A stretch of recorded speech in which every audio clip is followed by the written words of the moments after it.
每个人一辈子都有3次发财的机会，同时也会有3次破产的机会。我不知道我说的是不是你啊？这几年疯狂的投资，疯狂的创业，结果做什么亏什么，连去上个班打个工都升不了职，甚至被降薪裁员。那么我建议你先不要选择躺平，因为你很有可能已经等到人生第一次翻盘而达到财富自由的机会。有一个人叫做洛克菲勒，就是那个石油大王嘛。他在写给子孙后代的信里面呢，就提到他不是靠上天赐给他的运气而发财的，而是靠策划运势而发财的。大部分的人呢，可能不能够理解这句话，因为他们从来就没有看过一张西方的发财神图，叫做康波图，还有一本我们古人写的搞钱神书，叫做易经。这神书神图其实早已经告诉我们，运势是可以策划的。运势不好的时候，你做什么都是错的。当你知道接下来你将会很倒霉的时候，你宁可什么都不干，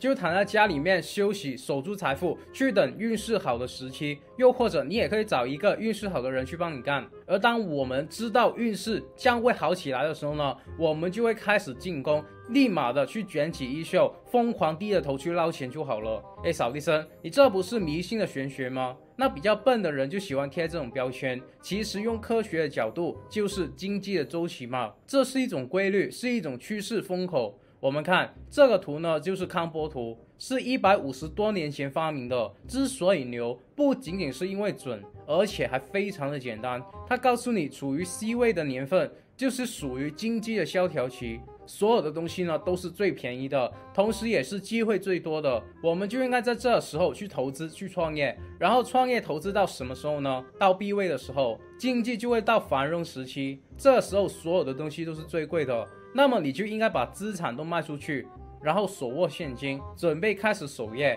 等到 A 位置的时候呢，大恐慌将会开始发生，这时候大部分的资产都会暴跌，大部分的行业，大部分的投资都会很倒霉。那么我们留意一下几个年份了，比如说99年，它处于一个 A 点和 B 点的位置，也就是告诉你股票该卖的就卖了，不要投资了，大恐慌将会马上出现了。结果就是随后的911恐怖袭击事件，还有互联网泡沫而引发的环球经济崩盘。然后就是教你在06年底部的时候买，07年的时候卖。当你卖完了之后会发生什么事呢？08年雷曼的次贷危机发生了，随后全世界的经济都在萧条期间等待去恢复。然后呢，就是12年，如果你当时买入了股票，买入了房子，然后就在16年的时候卖的话，你还没有出生的孩子现在都已经是富二代了。而接下来就是18年，中美开始了贸易战，那几年的经济都不太好嘛。这张康波图呢，也叫我们不要投资，因为在19年以后就又会发生了大恐慌。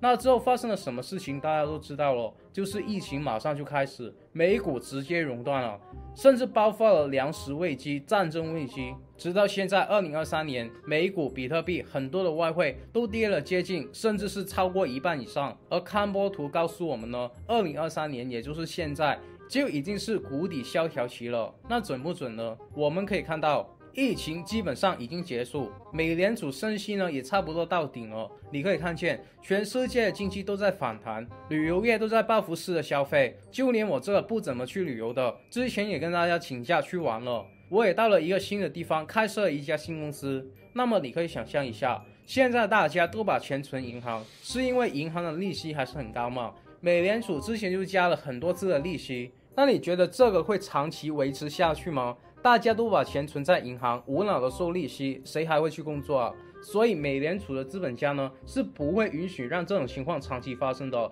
只会让钱越来越不值钱，大家才会更拼命的去工作，更拼命的去赚钱，然后被收割更多的财富啊。那么当美联储不再升息，甚至是开始降息的时候呢，大家又会回到以前一样，不把钱存在银行了。因为当利息赶不上通胀的时候，你手上的钱是在无形中贬值嘛，那大家不用白不用，就会把钱都拿去投资或者是做生意了。所以我们可以看到美股大盘呢已经是不知不觉的涨起来了。2023到2026年呢将会迎来全新一波赚钱的趋势。如果你错过这3年的风口，你就可能要等到2032年了。那这时候我们到底要投资什么，做什么项目和行业是最赚钱的呢？记住第一件事，这个频道是专门培养老板、投资家、有钱人的。如果你不想要错过这些资讯，你可以考虑订阅我的频道，然后打开小铃铛。首先，绝对不是马后炮啊！我们的古人在几千年前呢，已经写在《易经》的3元9运里面了。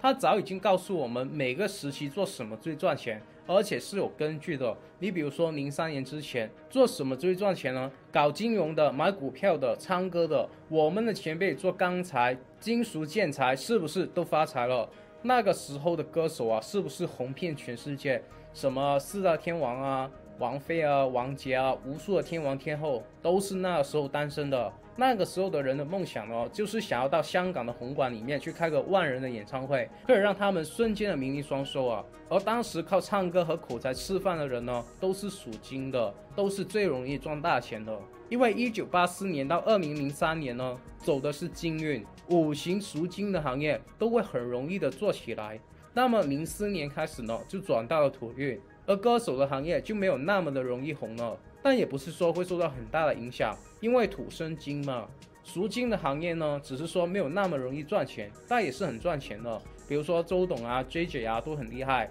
但越来越少像他们这样能够出名的歌手了。那什么样的行业最赚钱呢？当时日本和美国就开始大量的印钱，也因为这样，我们的房价就起飞了。我上部影片不是说了吗？一个学渣，父母因为担心他的学习，所以就在他的学校附近替他买了套房子，希望他可以考上大学。结果他还是考不上。而一个完全不用父母担心的学霸，考上了名牌大学，也找到了很棒的工作，结果房价翻了几倍，学渣什么都不用做，这学霸呢就会把薪水的一半拿出来交房租给他了，是不是这样的？而且这个土运呢是8白星，就是这个社会只会有钱人越有钱，穷人越穷。基本上呢，穷人是很难逆天改命的，因为逆天改命的方法就是买房子嘛。那没有钱又怎么买房呢？所以基本上这20年呢都是有钱人的天堂。但是接下来2024年到2043年呢，这运又变了，走的是火运。虽然说离火生土嘛，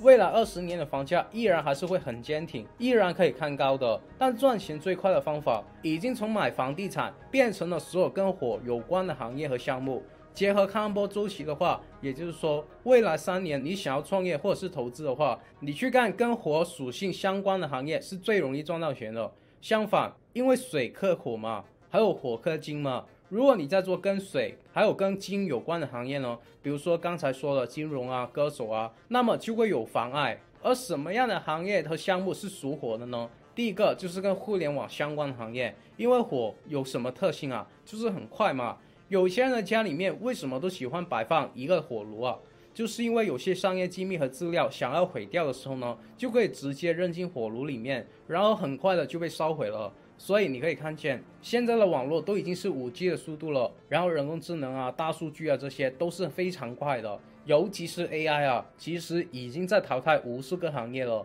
而且还是以前那些所谓安稳的工作，很多人还不知道。比如说新闻的编辑啊，美国很多的报章已经在大量的裁员了，因为 ChatGPT 可以基于大量的数据，瞬间的把新闻稿写出来，而且速度比你请个人更快更便宜。美国的华盛顿邮报呢就已经大量的在使用了。还有就是那些游戏美术、插画文案，还有服装设计的，基本上用一个像 Midjourney 的软件就可以一瞬间把图片设计出来了，工作的效率呢是提高了3倍。很多这类型的公司呢，已经裁员了2/3，留下来的只是最后审核作品的设计总监，但工作的效率呢，却反而提高了3倍。很多著名的导演啊，以前会花几十万美金去找一家专业的图像公司去画几张概念图，现在他们都选择用 AI 画概念图了，因为成本也就几十块美金，而且还快，随时不满意的就可以马上的去修改。以前呢还要等你这个人几天，慢慢去修改，改完了不满意，又要再等几天再改。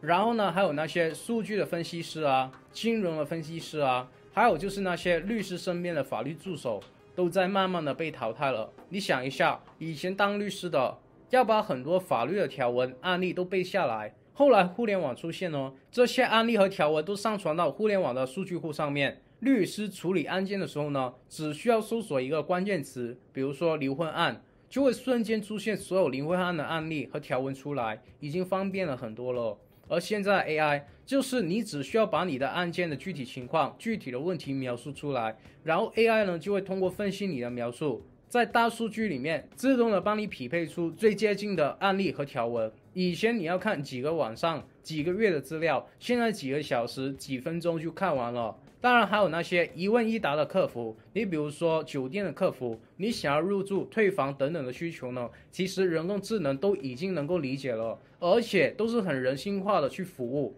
而那些 room service 啊，或者是 housekeeping 等等的服务，其实机器人都已经能够做到了。我不知道你们有没有去过一种餐厅呢，就是用手机扫一下就可以点餐，然后由机器人把食物送到你们面前，而且还不会撞到人哦。而最可怕的就是翻译了，以前你用 Google 的翻译还是有很多地方不准确的，因为它只是把关键词翻译出来，它不会理解你文章的意思。而现在我自己看几千字、几万字的论文呢，我都懒得看英文了，直接把一段文字复制粘贴到 ChatGPT 就已经全部精准的翻译出来了。我写英文的东西呢也是一样的，先写中文，然后再翻译成英文。你可以看到以前那些翻译社 ChatGPT 一推出来之后呢，就已经倒了无数家了，只是你平时不会去留意。你听到这里呢，可能会觉得很悲观，但我却看到很多赚钱的机会。因为市场上开始不需要干具体事情的人，而是需要驾驭 AI 的人。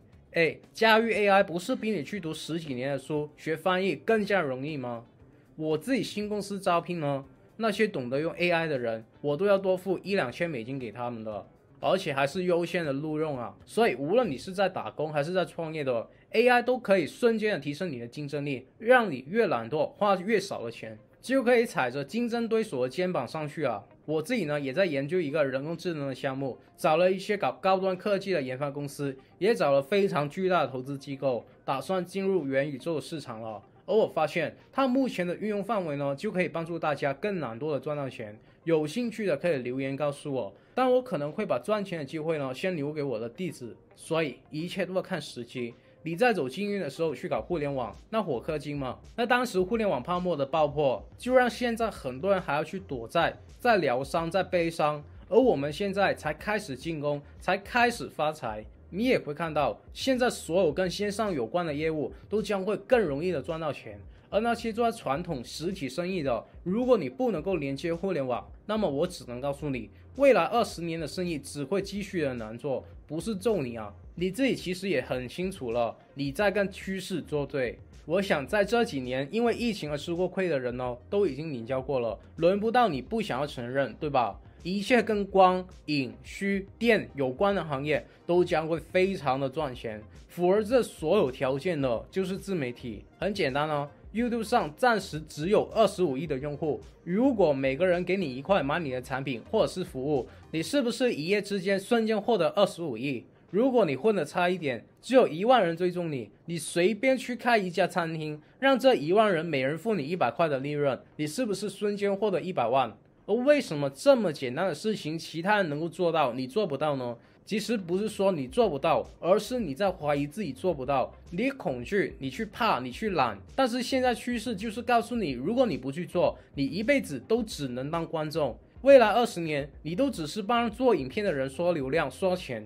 那么如何才能做得到呢？第一，你可以自己去探索，然后遇到一些其实很简单的困难你就放弃了，又或者摸索出流量的秘密，但已经错过了赚钱的时机，钱都被第一批挖金的人挖走了。第二，继续放弃做自媒体，等待20年后的新趋势出现。那么今天我给到你第3个选择，就是去学习我50万订阅的秘密。但这不重要，因为我们不需要赚广告费，而是说打造一个年赚7位数美金的自动赚钱品牌，让我们可以在任何时间、任何地点都可以7天24小时躺着去收钱，甚至你可以完全的不露脸。而我把这些商业的机密都在一个价值300美金的培训营里面私底下的去传授你。好消息是，现在只要你订阅点赞，那1块钱都不用付，完全免费点进去学习就好了。而坏消息是，我们马上要下架了，所以有兴趣的赶快在影片描述栏上的第1条链接报名吧。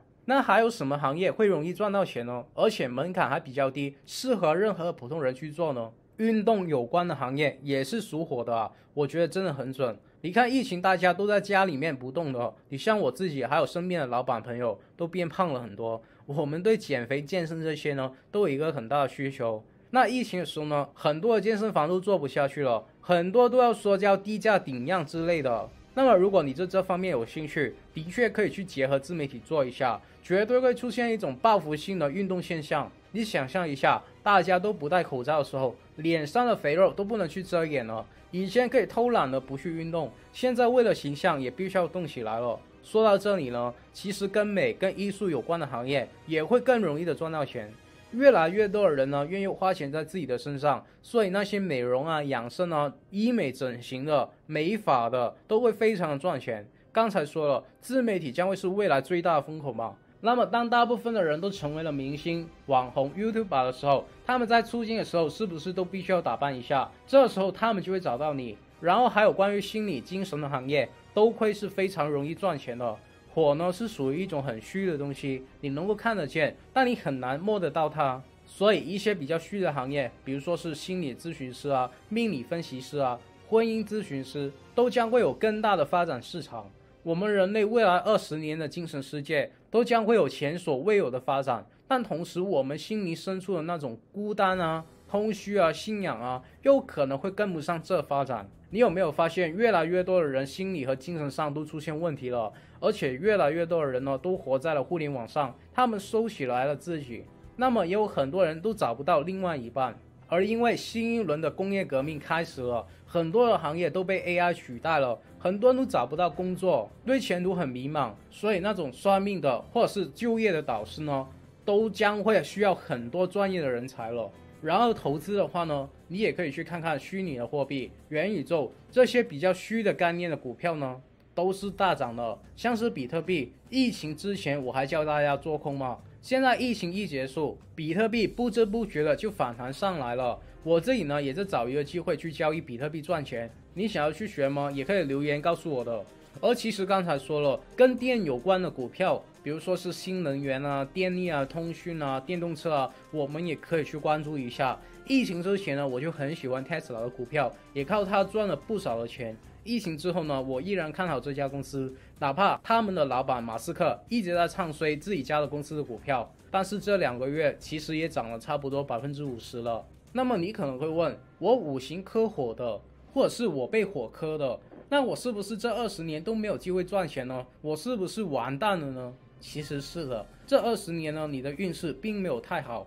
应该要以防守为主。但是你知道为什么李嘉诚的公司每一轮3元9运都能够赚到钱吗？为什么他每一次都能够做到那个时代最赚钱的项目呢？除了是眼光，更多的是他懂得去找运势好的人合作。你不可以进攻，不代表其他人不可以进攻啊。比如说你找了一个女朋友，找了一个合伙人，他刚好是需要走火运的，你就能够接他的运。每个人的人生呢，其实都是一条抛物线，都会有好的时候，也会有坏的时候，这是所有人的命格，都是公平的。但是为什么李嘉诚是一条直线，就一直生意非常的赚钱呢？因为他的做法是这样的，比如说未来20年走火运，他就把走火运的人都招来，替他去管理公司，让别人去替他干，这个才是企业家的思维。我很喜欢用明星举例啊，你觉得明星比较赚钱呢，还是他背后的经纪人公司比较赚钱呢？那当然是经纪人公司啊。一个明星，你这几年火了，那 OK 你很赚钱，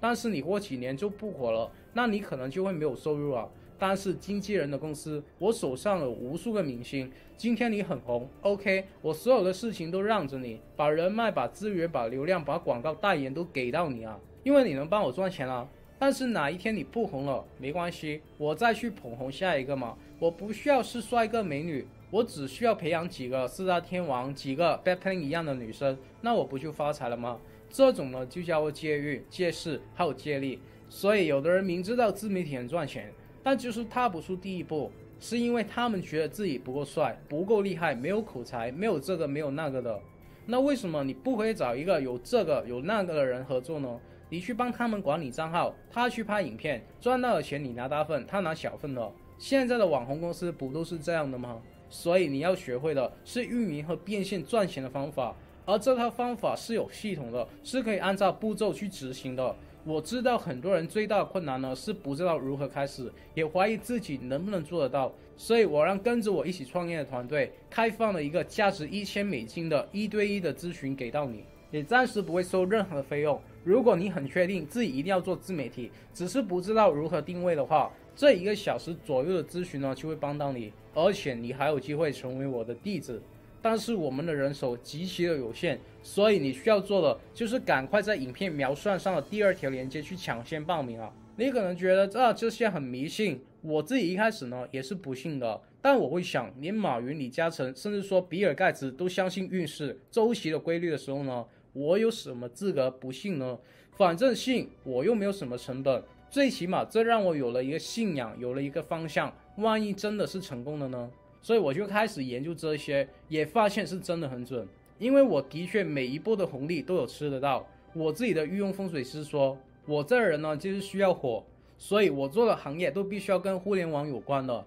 而且股票的话呢也只能炒股，不能够长期投资，否则会亏很多的钱。那大家熟悉我的都知道，我是投机股票的，一赚到钱呢就会跑的那种。而且我赚到的钱呢，大部分都会拿去投资房地产，因为那个风水师说，我这人只有把钱拿去买房，才能守住我的财富。而且我比较喜欢南方的房地产，因为南方是属于比较热、比较火的方位。而我就真的按照风水师的话去寻找适合我的事业项目和投资物，也吃了电商、房地产、20年的牛市、22年的熊市的大红利，还有现在的自媒体。基本上我也没有什么亏过钱的，除了买保险。那当然我不是完全的迷信啊，闭着眼的去随便的买，随便的创业，随便的炒股，而是说我会去研究我到底可以做什么样的行业，怎么样去做。炒股的话在什么时候买，什么时候卖，止损怎么设置，买房的话应该怎么买，房价上涨的话要怎么赚钱，房价下跌的话又怎么赚钱，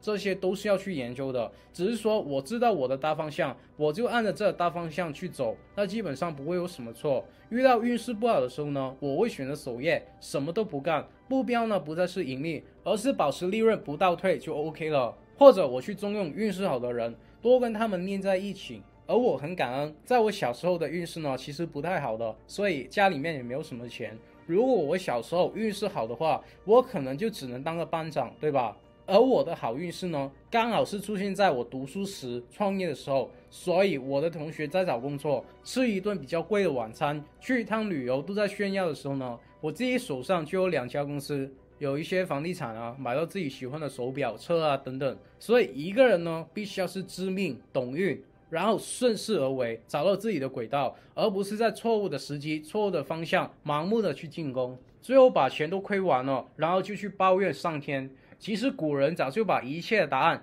都在易经和康波图里面告诉你了。好了，有什么问题呢？可以给我留言，只要你们能在我今天说的内容里面找到1-2句话是有用的，能够帮助自己的人生过得好一些，我就心满意足了。那么接下来每周四8点30分，我都会继续分享关于成为富人、企业家、投资家、达到财富自由的免费信息。如果你不想要错过，我还是呼吁你订阅我的频道，然后打开小铃铛，然后无私的把影片分享出去。我真心的祝福为这部影片点赞的兄弟姐妹们早日达到财富自由。好了，我们下礼拜不见不散，拜。